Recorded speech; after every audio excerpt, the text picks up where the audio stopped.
Okay, this is Chapter 4 of Legal and Regulatory Environment. We're going to be dealing with litigation. Wealth maximization that comes with a system that preserves and protects private property must adequately provide for impartial enforcement of those rights and with an effective resolution to disputes. There are many methods of dispute resolution, one of which is probably the most familiar, litigation. Suing in court to resolve a dispute between parties may be familiar to most students reading the text, but litigation is not the most efficient method of doing so, both in excessive cost in terms of money and time, as well as its failure to allow actually to resolve the issues in many cases. It may simply provide an enforcement solution, but not necessarily a resolution to the actual issues themselves. But it is very much a necessary part of the legal environment in which businesses operate today. In this chapter, we're going to be looking at the litigation process. Specifically, we're going to understand the process of litigation and the parties to it, the impact of issues on litigation, the steps and costs of discovery, pretrial and post-trial procedures and motions, and then understand how cases are decided, and then the appeal and enforcement process. Okay, who are the parties to a lawsuit? First of all, there's the plaintiff and the defendant. I think all of you know who that is. The plaintiff is the party that brings the legal action, and the defendant is the one that answers it and tries to say that they did nothing wrong. A counterclaim, you can actually have a counter plaintiff and a counter defendant. Many times when a defendant is sued, they will say, well, I'm not the one at fault, it's actually the plaintiff. And they will bring a counterclaim in their lawsuit. So while they are a defendant, they can be a counter plaintiff. And then the plaintiff becomes a counter defendant, only as to those issues that had been raised by the other party. When a case is decided, you have the appellant and the appellee, and these are the parties. The appellant is the party, either the plaintiff or the defendant, that loses the case and wants to appeal it. The appellee is the person that responds to it. Okay, getting into court is not simply a matter of filing a few papers. You have to be the right person filing the right type of case in the right court. Get it wrong and you go back to square one without passing go. Getting into court requires that you have three key requirements. And the first is you have to have a standing to sue. You have to have to be a person with a real claim against the party that you're suing. The second major area is that the court must have jurisdiction over the subject matter of your claim. As we've talked about, federal courts and state courts have different subject matter jurisdiction. If you bring a case in the federal court that is a matter of only state jurisdiction, it will be thrown out, and vice versa. So the court has to have the authority, the right to hear the type of case that is being filed. And not all courts can hear all types of cases. For example, bankruptcy case has to be in a bankruptcy court. Finally, the court also has to have jurisdiction over the party.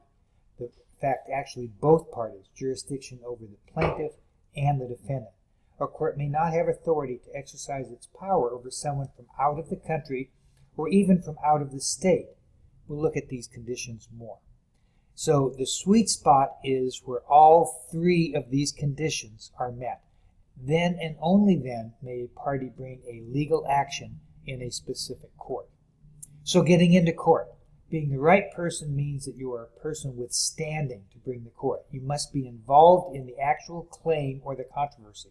Not a hypothetical claim or a claim that might occur in the future, or a claim that happened to your neighbor, but a real one right now that happened to the person that's bringing the action. What is more, you must have a personal stake in the real claim or controversy. It's not your brother, not your friend, not your neighbor. Subject matter jurisdiction. The court must be able to hear the type of case that you're bringing. It must have jurisdiction over the subject matter of the case. Certain courts have limited jurisdiction, meaning the scope of the subject matter is restricted. so that it is only dealing with a specific area, such as probate, which is inheritance, traffic court, or federal courts, which are permitted in Article 3 of the Constitution. Finally, a court must have jurisdiction or authority over the actual parties.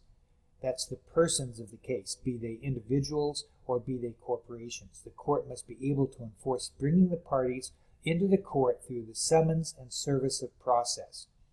Service of process is where a person is notified that a lawsuit is being brought against them.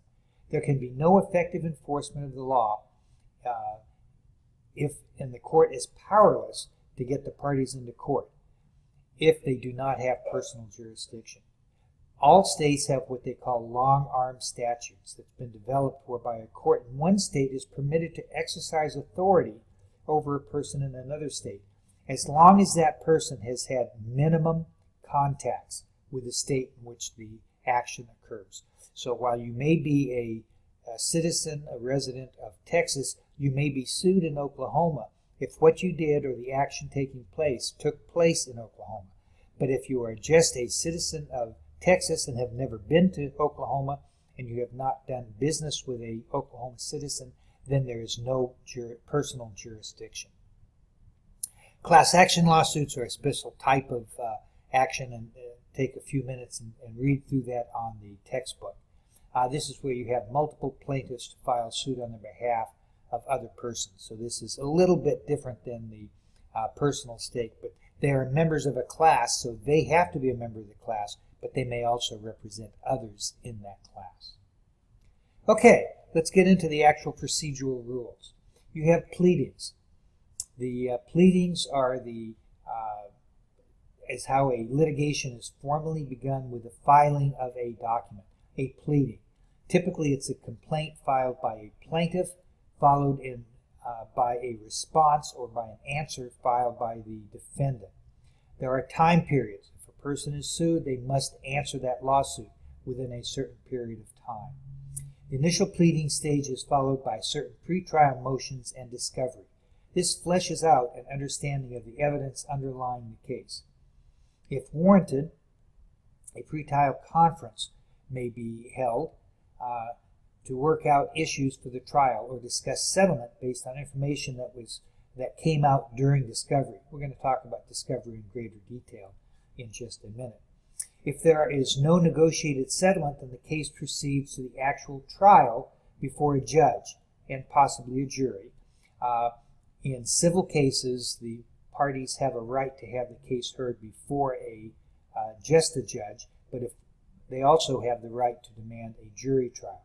And that's where a decision is rendered and judgment is entered.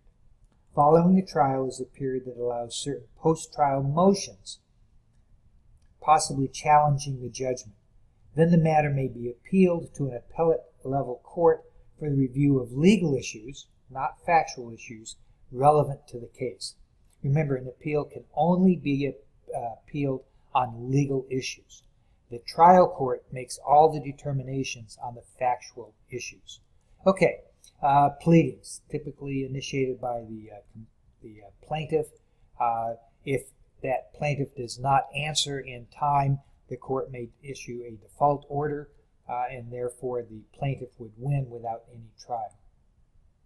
Okay, here's a pop quiz. For any court to exercise authority in any given case, which of the following must happen? Look at A, B, C, D. Turn the quiz off for a couple of minutes of video. Just make your decision and let me know what your answer is. Okay, all of the above is the correct answer. Okay, moving on to discovery. Discovery is the formal process in litigation whereby the parties to a case gather information and, quote, discover, quote, the facts of the case. And this helps to establish the merit of the claims and narrow the issues for trial.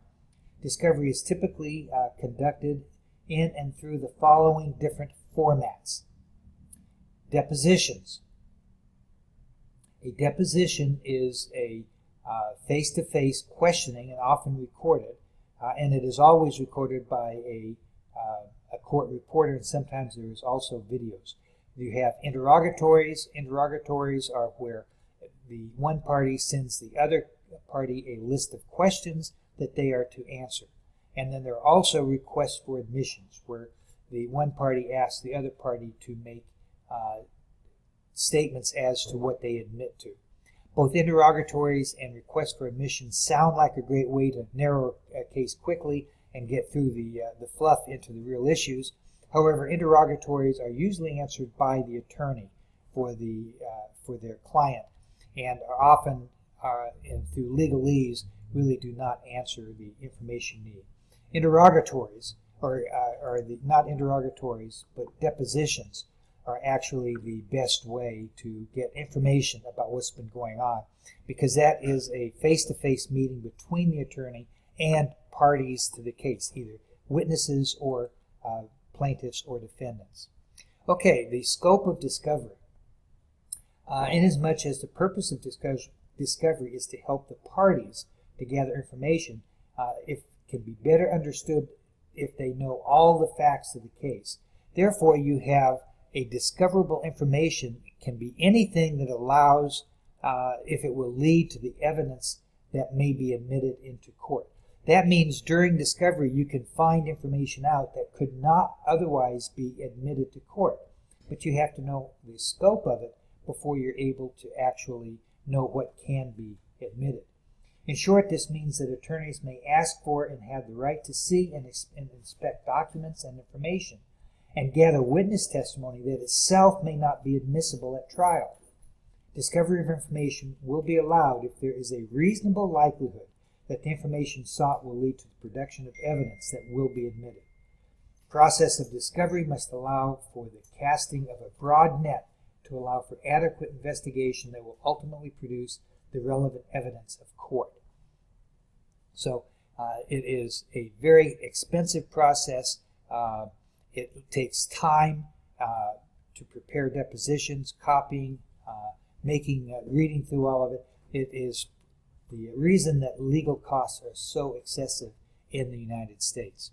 And because of that, there's often an abuse that takes place by attorneys, that they will actually try to freeze the other side out by having so many questions and such expense discovery that the opposing side cannot meet the costs. Once discovery is done, you have pretrial motions. These are motions that allow the parties to seek the court's decision on certain legal and factual issues prior to the actual trial. For example, motions for judgment on the pleadings or summary judgments to allow the court to make certain determinations. These are questions of law. If the statute of limitations has been passed, things like that, that a court can decide before the trial that the case should be thrown out. There's also the opportunity to throw a case out for frivolous under Federal Rule 11, but that is seldom undertaken. Okay, you have voir dire under the trial, which is to speak the truth, and this allows an attorney to ask questions of potential jury members, challenges which allows them to select or to eliminate potential jurors.